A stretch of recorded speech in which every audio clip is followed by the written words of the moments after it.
Alrighty, so the Eclipse raid race is tomorrow. So I thought, let's go through and talk about some of the details that you'll need to know before going into the raid race. And then afterwards, I want to talk about the characters I'll specifically be bringing into each encounter and what my builds and setups are for them for each specific encounter. So starting off, as you can see here, we have the Eclipse event. These are some of the rewards that are going to be given out to people who complete. Depending on your placement, you'll get different rewards. We'll talk about that in a minute, but let's just show off what we got here. There is a choice Ingram that will allow you to choose one of the 3 raid exotics. So if you're missing one, now's a good chance to add it to your collection, or if you want more for catalysts, perfect. The Renegade Ghost Shell. This one is actually pretty cool. Has a bunch of like sparking electricity off of it. I love it. This one is actually limited, I believe, to the top 100 players, or maybe even less than that. We'll have to take a look when we go through the details in a second. There's also a shader, the Blood Stains in the Snow, and a special world title, and a awesome animated emblem that looks like it will be marking your time of completion, which is really, really cool. I'm looking forward to that. So let's go over some of the event details. So first off, just like the other one, we're going to have 3 encounters: Break-In, the Menace Above, and Izakis Tabernacle. They are all recommended light of 55-100. It says here recommended power 55-100 plus power characters are recommended for this activity. Lower power may incur a survival debuff, resulting in a higher difficulty. They are laid out just like the other encounters. We have Explosive and Impact with Solar and Void for Break-In. We have Rapid Fire and Explosive, Arc and Void for the Menace Above. And we have Piercing and Impact, Solar and Void for Izakis Tabernacle. So exactly like they are right now. Keep in mind, we do have some other things here that are interesting, and it does not give us more information on them when we click on them. I'm going to double check right now, but I believe I remember what these were, and I'm going to see if I can check those right now. So I can't seem to verify, but I believe this symbol is just the symbol that is letting you know that all enemies are going to be locked at a specific level. It will say the level next to it. Pretty much all encounters have this. You can check through, like Grandmasters right now has this symbol and then like a 90 on it, which will tell you that all of the enemies are level 90. And then this symbol, I'm going to take an educated guess and say this is a locked loadout symbol, meaning you will not be able to switch any of your stuff around while you are in said activity. Just to show off, like Calamity Ops actually does have this symbol, which is equipment lock. So you cannot change weapons or upgrade characters during the challenge, which means while you're in the encounter, you will not be able to change your weapons at all. So important to know, make sure you have everything set up before you start your encounter. And this final one, if I had to take a guess, I'm going to say this is some sort of even playing field one, which means that if you are above this power level, it will drop you down to this power level. The original release of the raid back on its first release earlier a few weeks ago, maybe even more than a few weeks at this point, also had the same mechanic where you couldn't over level the raid for the first week. Afterwards, it got taken away. I went and checked some footage. I didn't see this symbol, but if I had to take a guess, that is what that will be. But if not, you'll be able to over level the raid, which I don't know how I feel about that. It'll definitely change how my playstyle goes, depending on if we are locked at 55-100 or if we can over level 55-100. All right, let's go over some of the important details here. So these are just some of the lists of stuff that was released to us from NetEase. So here we have some of the rewards. It says, beyond the world first raid, we're also launching a special week 1 in-game event during the first 3 days following launch. All the teams will compete to achieve the fastest clear times. When the event concludes on day 3, the top performing teams will earn exclusive rewards such as Dynamic Emblem and exclusive exotic tier ghosts. So this isn't even the raid race. These rewards are specifically to fastest completion times. The top 100 teams will receive the Dynamic Emblem, and then the top 30 teams will receive the Dynamic Emblem and that exclusive exotic ghost tier skin that I showed off earlier. We also have fair play mechanics. As we discussed in our recent developer update, maintaining a fair and balanced competitive environment is our priority. The following restrictions will be in effect during the Week 1 event. Weapon mods are disabled, so any exotic weapon mods you have, any weapon mods at all, will be disabled. Exotic weapons are limited to Catalyst Node 1, so you will not be able to over-level your exotic weapons. This also means that there are technically probably some double mythic weapons that are better choices for you than exotics. I believe some of the double mythic snipers are stronger than single catalyst exotic snipers, so keep this in mind. Weapon gear level is capped at level 80. Character talents and light linked companions are disabled. And so you won't be able to just buy a C6 Tan 2 or a C6 Gwyn and just wreck with your character talents. This does suck for some characters. Ning Fang, some of his character talents make him feel and play a lot better. So this is interesting, but I understand where it's coming from. And only artifact perks remain active. So all your tiers, your gilding, and your attributes are disabled. So only the base perk will remain. The event schedule, it will launch at the same time for everyone, no matter what server you are on. So if you're like me, you're on the North American server, it will launch at September 19th at 9 a.m. That is PDT. That is basically 12 o'clock Eastern for me.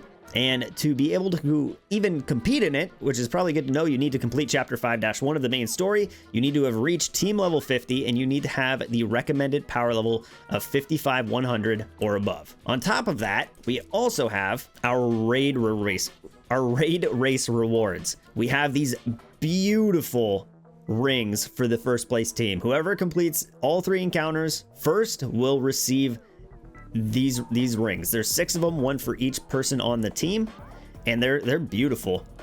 And then on top of that, but that's not all, the top 5 teams to complete the race will each receive an exclusive Gauntlet Onslaught Eclipse World First Race commemorative pin, honoring their place among the elite who conquered this challenge in its opening hours. This is the pin. This is what it looks like. It's very reminiscent of the seal pins that you can get from Destiny 2 whenever you complete a seal in that game. So it's a cool kind of callback to Destiny 2 for sure. So here's some of the participation stuff. A lot of this is just legal mumbo jumbo. Make sure that you're over 13 or have your parents' permission. But the very interesting one here is during the contest period, assemble a fire team of 6 players and launch Eclipse from the activity selection menu. One fire team member must meet the necessary in-game requirements to access the Gauntlet Onslaught activity. The fire team must complete all 3 stages of the activity. The team's official completion will be recorded when the final stage is completed and verified by our systems. Please note, and this is important, to be considered a valid completion in the race, the original team member must finish all 3 stages from start to finish in one run. This means that the same 6 players must participate together for all 3 stages of the Gauntlet race. If for any unforeseen reason a team member is unable to continue after clearing stage 1, the team must restart stage 1 with a new replacement member and complete all 3 stages to achieve a valid score. So say you get all the way to if you get to Azaka's Tabernacle with your steady team, and you're just struggling and one guy gives up, he's like, sorry, I'm leaving, and you sub him in for someone else, you're gonna have to go all the way back to stage 1 and start all over again with that new team. We also have all participants will be counted towards the top 5 leaderboard only once. In the unlikely event that a player appears in multiple top 5 teams, only their first record will be considered valid. Any subsequent records will not be valid, and the later team will be disqualified from the race.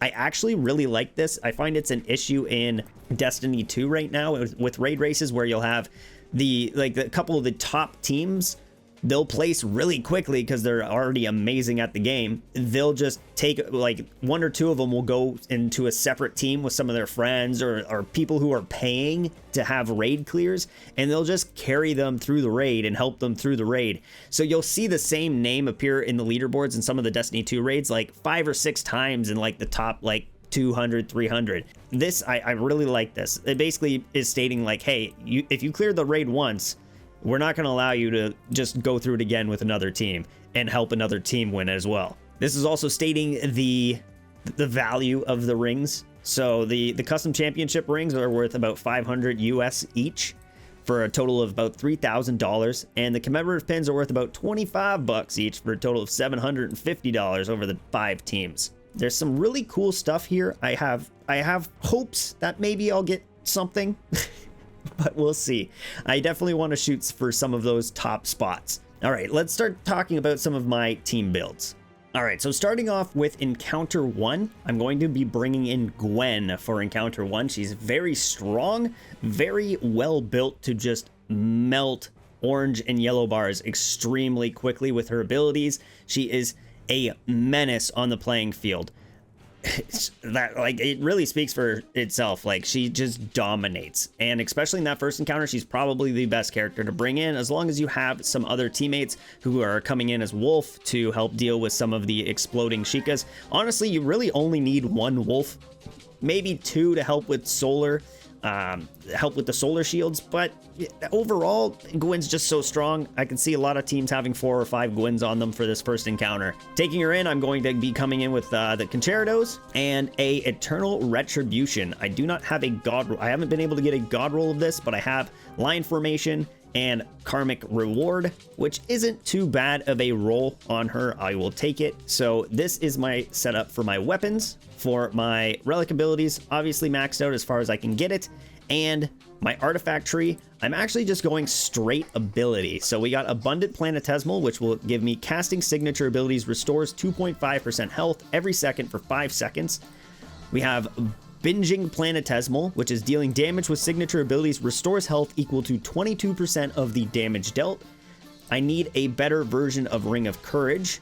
A better version of this slot. I will be taking Courageous Planetesimal. Casting any ability increases damage dealt by 6.3%. And finally, Rampaging Planetesimal. Dealing damage to targets within a 15-meter radius grants plus 4% signature ability damage bonus for 10 seconds, stacking 10 times. So it's a pretty simple build, just straight ability across the board. I'm really enjoying how this is set up. So this is definitely where I'm going to be coming in first for my first encounter. So for our second encounter, I'm going to... This is where it gets rough for me. So depending on if level restrictions are in place, I'll be bringing in Ningfei. It's rough for me to bring in Ningfei because I don't have him leveled as much as I want him to be. I'm running a wolf pack on him with Sinful Karma and Glutton. I am running his exotic crossbow, the Mahamarigur, the Maha whatever, is extremely strong, one of the most busted guns in the game for both PvP and PvE. His relic abilities sadly are not maxed out. I need more of the incandescent clusters. I'm hoping that tomorrow's patch kind of fixes the weird issue that's going on with Calamity Ops, making scores just impossible to accomplish, so I can gather some more of these to level him up before the raid race. And for his artifacts, I'm currently grinding them out. I will show you them here. So in slot 1, I'm running Nourishing Pact, which is summoning restores 20% health, so every time I dodge, I'll get more health. Or anytime I summon one of my clones, just more health. I'll be also running Healing Veil, which is casting movement abilities, instantly restores 16% health. Pretty much all of my abilities are just going to heal me every single time I use them. I have Rampaging Pack, which is every time I summon, it grants me a 33% damage bonus for 6 seconds. And then I have Valiant Veil, which is casting movement abilities, grants a 25% damage bonus for 5 seconds. To be honest, these are what I want to run, though it will be a little bit more rough than usual, due to the fact that Ningfei will not have his second clone, his second stack, because of his talent tree not being active. You can see here the very first slot in Ningfei's talent tree is Side Tricks. Max number of charges is increased to 2, so I'll only have 1 charge at a time of Side Tricks, which is a little bit of a bummer, but it just means that I'm gonna have to be spamming it and using it more frequently, and I'll have to keep that in mind when I'm playing him. I won't be able to stack up 2 and use both at the same time. I'll have to continuously just keep 1 stack active. If power restrictions are in place and my Ningfei is too low of a power because he's only 5,900 instead of, like, compared to the 5,500 power limit, I think I might just bring Gwen into the second encounter again. She's not as high as I would like her to be, but she is definitely much, much higher than my Ningfei. She just melts in there. The void shields As long as you have teammates that are capable of dealing with the Sheikahs, you can handle pretty much everything in there. The other backup, again, Wolf is a good backup. He has the arc to deal with arc shields, and he's got rapid fire to deal with the rapid fire Sheikahs, and explosive to deal with the explosive Sheikahs. He can deal with everything in there, which is fantastic. It's just a matter of building him correctly, which is something I have to work on. And I haven't been prioritizing it, mostly because he's pretty much a third backup for me. For the third and final encounter, Izak's Tabernacle, I'll be running Tan2. He's my main. He just dominates in that encounter. He covers almost everything. This is going to be my go-to. So for my scout rifle, I'm running Total Lockdown with Bullseye Rebate and Allocation Vector. I still haven't gotten a Fraternity Allocation Vector. That is the god roll I've been going for, and I still haven't been able to get it. And then I'll be running Borealis because I still haven't been able to get an Izanagi. Borealis is actually pretty good for this encounter too, because I can run it with Void, which will give me a ability to break Void shields while I'm in there. So I'll have both shields covered, both solar and void, and then obviously the precision Sheikahs will be covered as well. My relic abilities are completely maxed on him except for the final little pouch here, because these are ridiculously expensive. And then for artifacts, I am running Ring of Abundance, which grants 48% potency to healing and overshields received. Ring of Conversion, which is 80% of overflow healing from the wielder's own abilities, is converted into an overshield that lasts 6 seconds. These two stacked together make it so my healing wells just give me an insane amount of healing energy and insane amount of overshield. We have Calming Token, which is shots fired while stationary gain plus 10 accuracy and a plus 46% precision damage.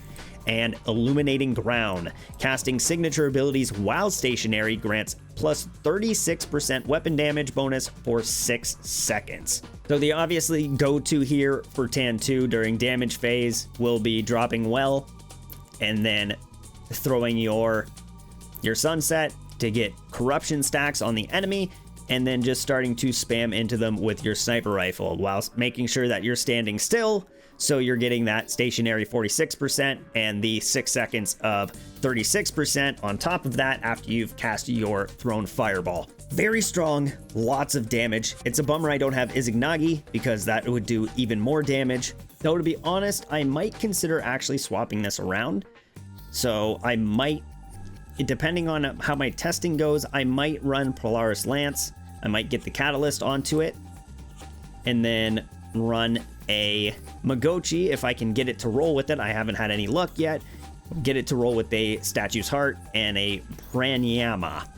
This is your god roll here, and I believe this will out DPS Izanagi's in the encounter, just because Izanagi's will not have, same with Borealis, they won't have access to anything past this first exotic catalyst slot.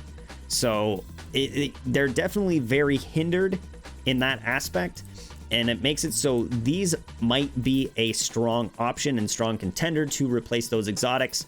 Just keep that in mind. It may come in handy. So hopefully this helped. This may have given you some ideas on what you want to run. Just a heads up, some other great options are Umeko. She is fantastic as well with her debuffs and her ability to also use sniper scouts. And Estella is also a very, very strong contender. She is insanely powerful. It's just a bummer that I don't really have her too high of a level. Her relics aren't that high either.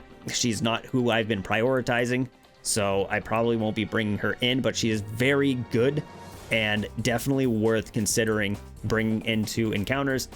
I feel like that about covers everything for the raid race tomorrow. Hopefully everyone's excited, is ready and prepped to start banging their head, trying to figure out brand new encounter mechanics. I'm looking forward to it, and I will see you all tomorrow when I live stream this raid race. Hope to see you joining in. I'll be playing it with some other great YouTubers.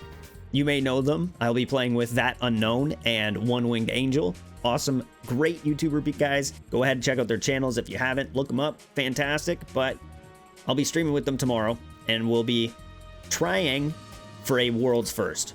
Highly doubt it, because I've seen how crazy some of these people are already at the game, but you never know. Maybe we'll get lucky. Top 5 would be good.